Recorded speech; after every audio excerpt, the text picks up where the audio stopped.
پاکستان میں 2005 کے زلزلے کے بعد امریکی صدر جارج ڈبلیو بش نے اعلان کیا تھا کہ زلزلے سے متاثرہ علاقے ریکنسٹرکشن اپرچونٹی زونز یا ROZs قرار دیے جائیں گے۔ اس کا مطلب تھا کہ ان علاقوں میں تیار کی گئی ٹیکسٹائل کی مصنوعات امریکی منڈیوں میں بغیر کسی ٹیکس کی ادائیگی کے فروغ کے لیے لائی جا سکیں گی۔ خیال یہ تھا کہ اس طرح ان علاقوں میں معاشی بحالی میں مدد ملے گی، لیکن صدر اوباما کے اقتدار میں آنے کے بعد بھی اس منصوبے پر کوئی عمل شروع نہیں ہوا۔ لیکن 9 جون 2009 میں ROZs کا بل امریکی ایوان نمائندگان کے سامنے پیش کیا گیا۔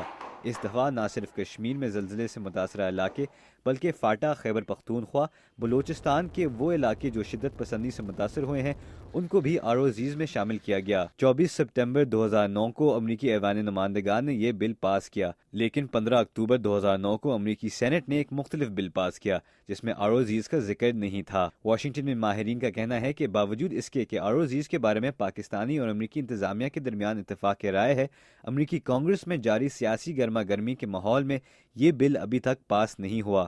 سینٹر آف گلوبل ڈیولپمنٹ سے تعلق رکھنے والی مولی kinder: I think it's a misunderstanding to put all the blame on the administration. میرے خیال میں صرف امریکی انتظامیہ کو ROZs پر رکاوٹوں کے لیے ذمہ دار ٹھہرانا غلط ہے۔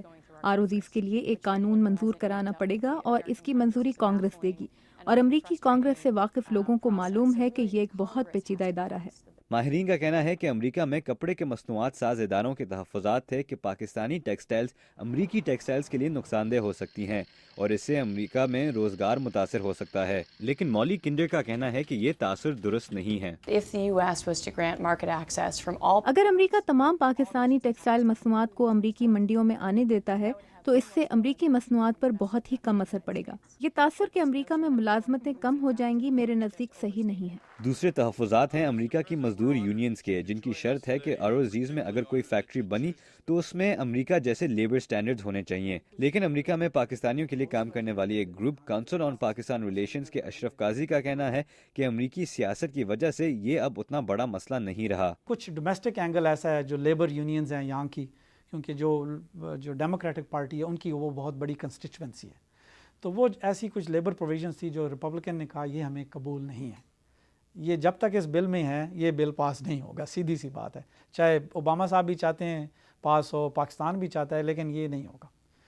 اب اس پہ گڈ نیوز یہ ہے کہ کیونکہ ہاؤس جو ہے اب ڈیموکریٹک نہیں رہا، میجورٹی ریپبلکنس کی ہے۔ ریپبلکنس جو ہیں وہ ٹریڈ جنرلی یہ سمجھا جاتا ہے اور حقیقت بھی ہے کہ ٹریڈ میں وہ فنڈامنٹلی دے فیور ٹریڈ۔ لیکن اشرف قاضی کا یہ بھی کہنا ہے کہ ROZ سے متعلق بل کی موجودہ شکل کے بارے میں پاکستان کے بھی کئی تحفظات ہیں۔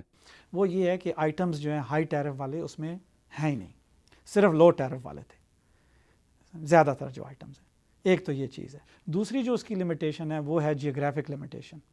ROZ جو ہے نا وہ پورا پاکستان اس میں نہیں ہے، جو لیجسلیشن میں ہے اس میں ہے FATA, Balochistan, part of Balochistan and part of north جو ہے وہ پختونخوا۔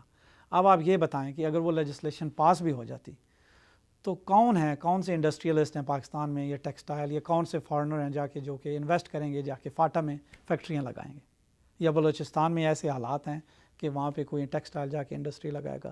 تو یہ جو ہے لیجسلیشن جو پاس نہیں ہوئی ہے کوئی بری بات نہیں ہے شاید، کیونکہ یہ اتنی میننگ فل نہیں تھی۔ اشرف قاضی امید رکھتے ہیں کہ ROZ کا ایک بہتر بل امریکی کانگریس میں جلد از جلد دوبارہ پیش کیا جائے گا، لیکن ماہرین تسلیم کرتے ہیں کہ اسامہ بن لادن کی ہلاکت کے بعد پاکستان اور امریکہ کے تعلقات فی الحال مشکلات کا شکار ہیں اور اس وجہ سے ROZ کا بل پاس ہونے میں مزید دیر لگ سکتی ہے۔ رضا نقوی، اردو VOA، واشنگٹن۔